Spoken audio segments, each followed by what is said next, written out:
St. Thomas, we headed over to St. John's. We had heard it was a beautiful spot, so we headed up there and found an anchor spot in a beautiful state park. So we're cutting through a little passage here.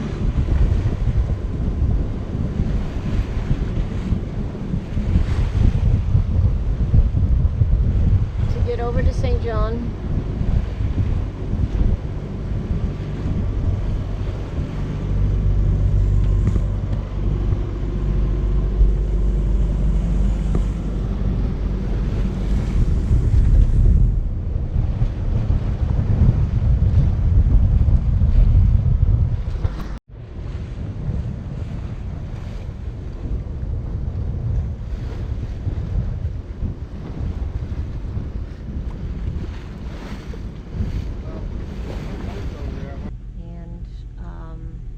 Friend said it was just something really nice and worth going to. And it was nice. And the mooring ball was very easy to pick up. Right. You have to get a mooring ball because it's what, maybe 50 or more feet deep. Anyways, they don't want you to anchor because it'll mess up their ecosystem. So you get a mooring ball and you have to pay on the honor system. And it was $26 a night, and there's this little floating raft thing. You go stick your money in there and get them, you know, after you get your mooring ball, depending on how many nights you're there. Okay, we are anchored at St. John's, Francis Bay. You end up getting a mooring ball because they don't want you to anchor in their reserve. You can go 300 feet out behind it and anchor in 50 feet. It's just easier to get a mooring ball.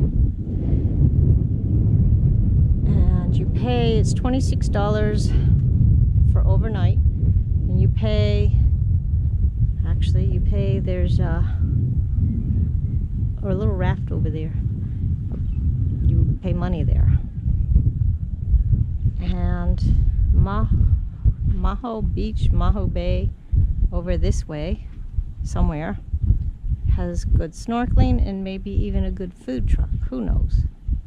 After we hooked up the mooring ball, we were just getting really hot doing that, and it was my job to go get the mooring ball. It was easy to do, easy to get it and hook it all up. But after that, it was just very hot, and so we decided to just, as soon as we were done, we jumped into the crystal clear water and cooled off. Oh, that was so refreshing to jump into the water.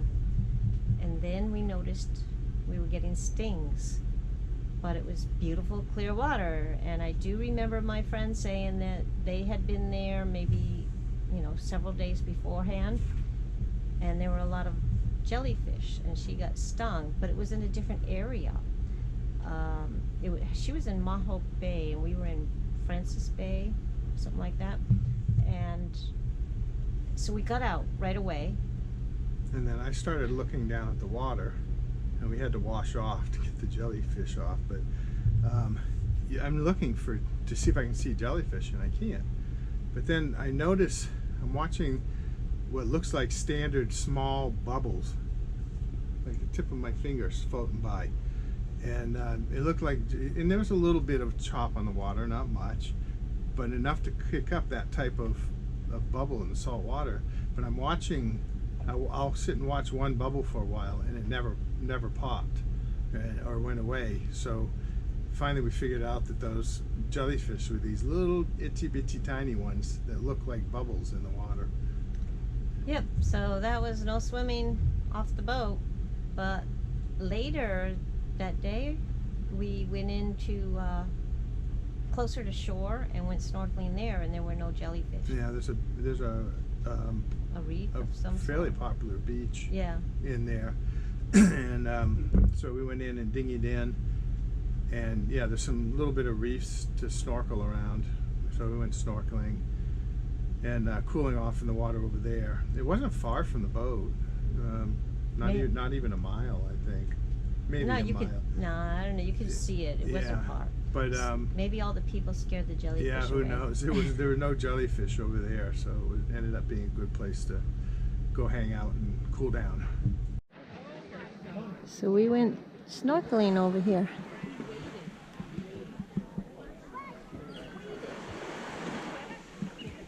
It's a beach, I don't know, Francis Bay or something like that in St. John in the U.S. Virgin Islands. It's really cool.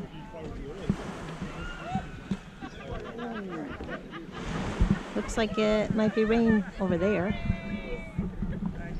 And here I am.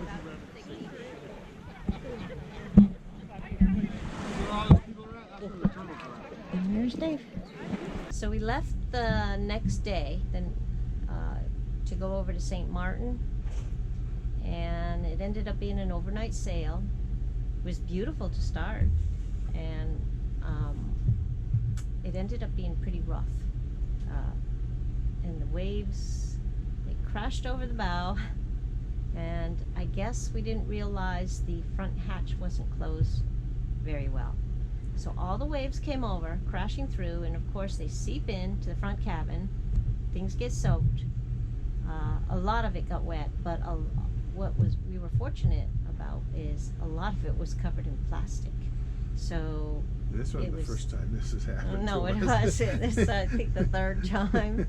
So I think we have to put it on our list to check that front hatch. It's got a 2-level lock on it, the way it locks, and you really have to make sure you pull down really hard and lock. On the bottom level, and we weren't. Yeah. So anyways, the cushions got soaked, which when we got to St. Martin, it took a few days of drying those things out, but we did it. We are heading out of Francis Bay. It was very quiet. Anchorage, it wasn't rolly. Yay! And we went snorkeling. Good stop.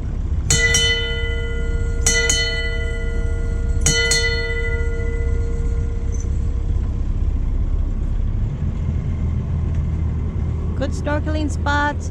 We went way over there. Saw a big, huge sea turtle.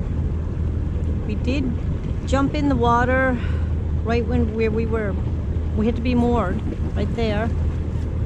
I started getting stung by jellyfish, and we figured out you sit there and watch. The things that look like bubbles are the jellyfish, the little itty bitty baby ones. So we got back out, but they weren't there by the shore, which was good.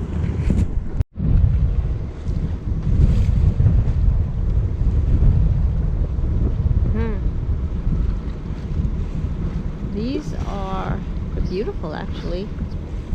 But what I hear is when the wind comes down or dies down, the mosquitoes come out. What do?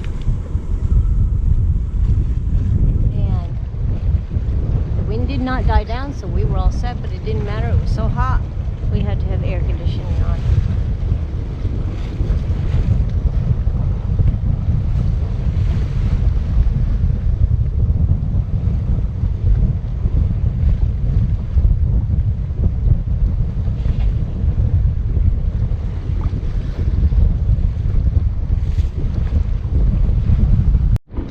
This side is the U.S. Virgin Islands, and that side is the British Virgin Islands. They're all right next to each other. We're putting the sails out. That's why they're a little floppy.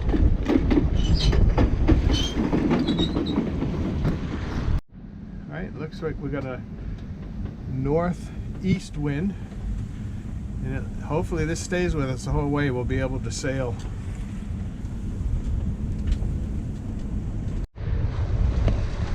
Cool rock formations coming out of British Virgin Islands.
coming into St. Martin, I noticed Anguilla to the left, which would be to the north of St. Martin. Yeah, you could see the it. north. It's fairly close. Yeah, it was really close. And it was very flat in comparison to St. Martin. So I'm looking, I said, wow, this is flat and this one's mountainous. St. Thomas was kind of mountainous, St. John's, all of those. All of them. Everything we've come across, and then yeah, once we got to the Dominican, everything was mountainous. Everything is mountainous. So it was surprising to see Anguilla not being mountainous. I guess Anguilla and Out are fairly flat. I don't know. Out there. This is Anguilla. Slow and flat.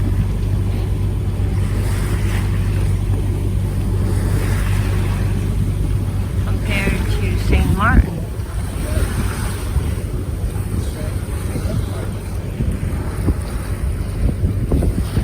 Approaching St. Martin. This is the French side. The Dutch side is around that way somewhere. I guess it's easier to check it on the French side. That's what I heard. So that's what we're doing. So St. Martin, there's St. Martin, which is the French side, and there's Saint Martin, I don't really know how you say it, which is the Dutch side, and they share the same island. And a lot of people, they go anchor on the lagoon side of the Dutch side, and a lot of people go in Marigot Bay in the French side. We went into Marigot Bay because that was what was suggested. It's the easiest place to check in, and it's free. While the Dutch side, you have to pay. So what you do when you go into Marigot Bay, you go to Ile Marine and check in. You have to fill out all your paperwork there, the computer. Well, you do it in a computer. And they have a French keyboard, so only a few of the letters are off. See if I can remember. The A and the M. The A and the M are on a top row. They're just on the far end of the top row instead of where they usually are in the US keyboard. So you can't. You start typing, and all of a sudden you realize you're not spelling things quite the right way. Yeah, it was. So you go back to hunt and peck, so you know you're doing it the right way. So you do that. You go like between, I forget what time they open. Let's say 8 to 12, or you go between 2 and 4, something like that. But just don't go between 12 and 2 because it's lunchtime. That's their short little lunch period. And they're closed. The French take lunch seriously. Maybe they have afternoon siestas, except siesta is a Spanish word. St. Martin. We're heading in somewhere over there.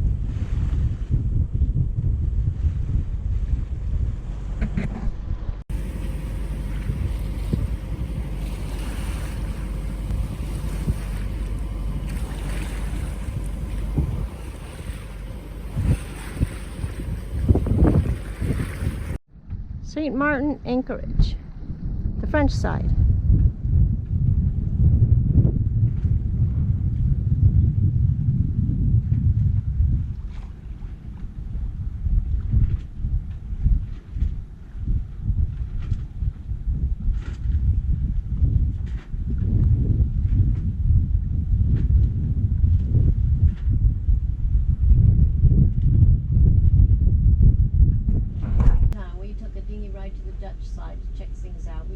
We ended up going during lunchtime. That's how we found out lunch hours. So in the meantime, we just took the dinghy through the canal and over to the Dutch side and checked it out, walked around. So this is the Dutch side. We came through that bridge of St. Martin, Saint Martin, or however you call it.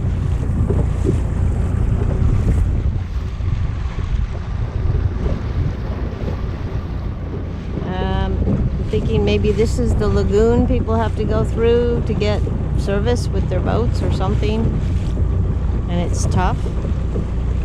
So we're just digging in because we're waiting for immigration to open at 2 o'clock in the French side.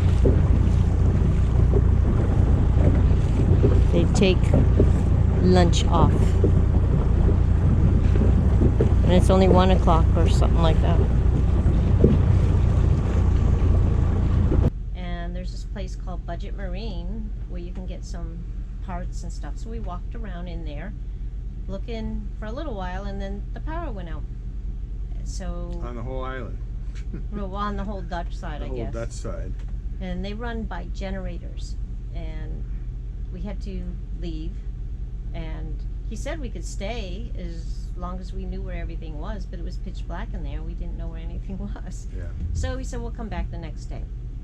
And it was interesting when we walked out, because the person there at the store was explaining that everything's run by generators. I looked up, I didn't see any power lines. There's no power lines over the Dutch side. So we got back in the dinghy and just went around to various other places and then headed back and checked in.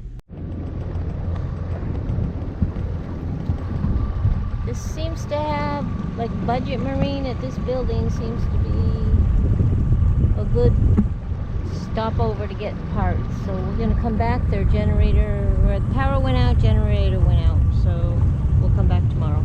So another time we took a dinghy ride in. Actually, we went often to the Dutch side for the dinghy rides. We went to a rigger, FKG. Did you know that if you put extra letters between the FKG, you have a different word? Anyways, FKG rigging.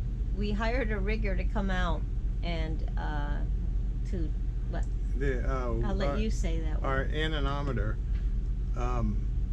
Which fell off the top.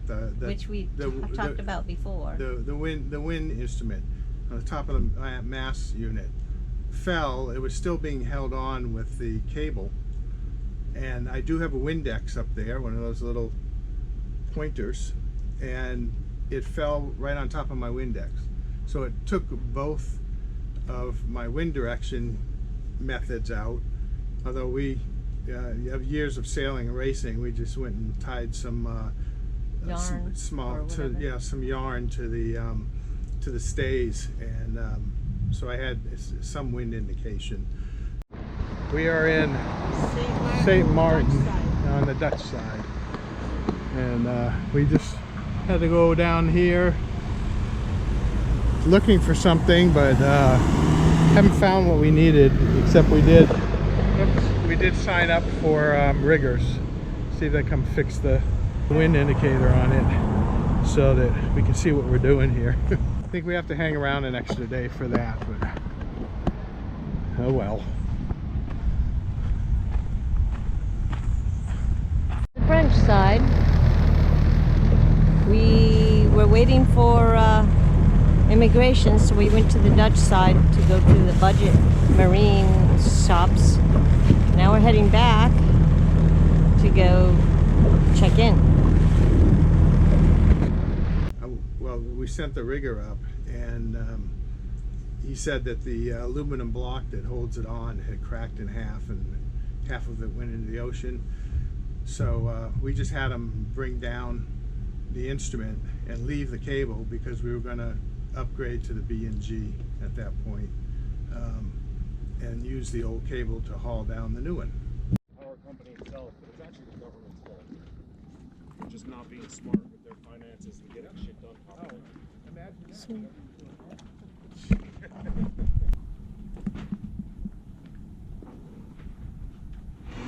We have someone from FKG, What?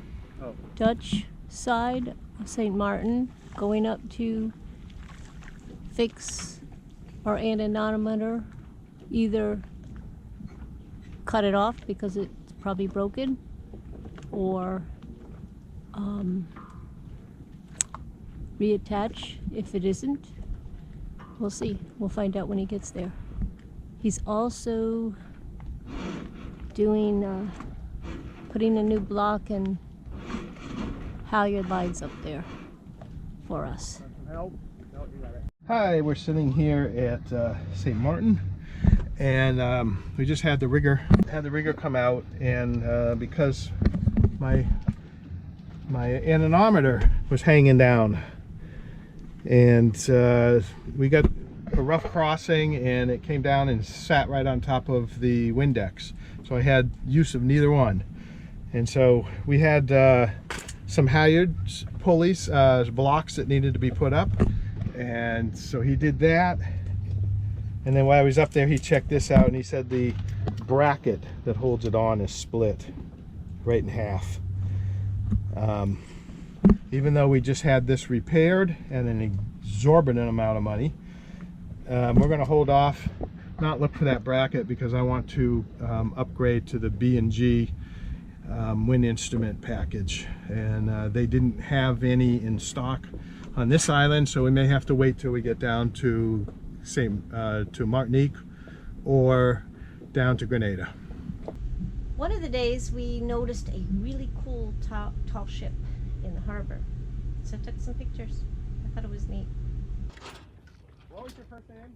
Sorry again? Shortly before we left, I don't know, a day or two before we left, we decided to go check out the French side and see if we can find a bakery that someone told us about. And we went in there, we walked around town. I guess we were a little too early. They don't open very early either. It was like 10 o'clock, I think, when things opened up. And we had, I don't know, we just found like a little grocery store, more like a convenience store. They had groceries and they had alcohol in there. And they had a nice selection, alcohol, wine, Yeah, whatever. decent prices too. Yeah, pretty good prices.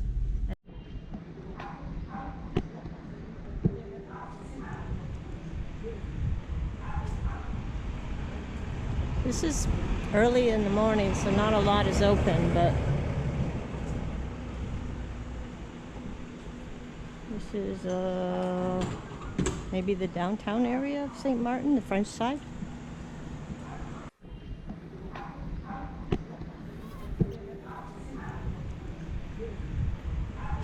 This is like a little wine and liquor shop inside of a grocery store. A small grocery store.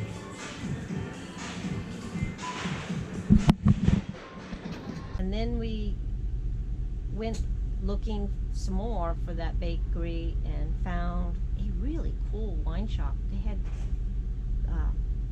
really cool displays, large wine bottles. I'm thinking, wow, these are huge. But maybe they were just for display. And maybe not. They're French. I don't know. So, you know, we walked around there, and then we went back out, and I guess right next door is the bakery that we've been looking for all along. We stopped and got some pastries, and we got a lot of pastries. We ate some there, like they even had ice cream. So we had the ice cream there because it's still too hot. And this is the wine shop that someone was telling me about. Pretty cool. This must be for serious drinkers. Look at that bottle size.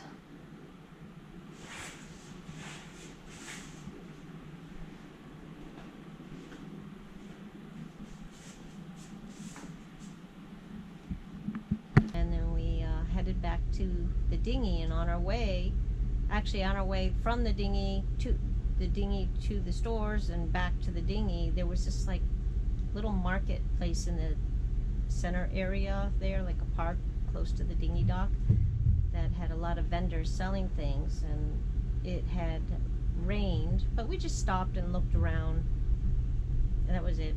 And then went back to the boat, and then the next day it was time to leave St. Martin and head south.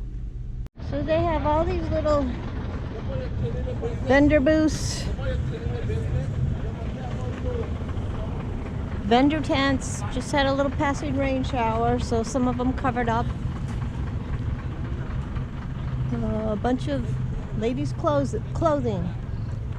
We walked around town, and there were some shops, but they weren't open, most of them. Fort up on this little hill here, and you can If it wasn't so hot, we could walk up there. It is available. Doesn't look like too much of a walk, but it's hot. Leaving St. Martin, the fresh side.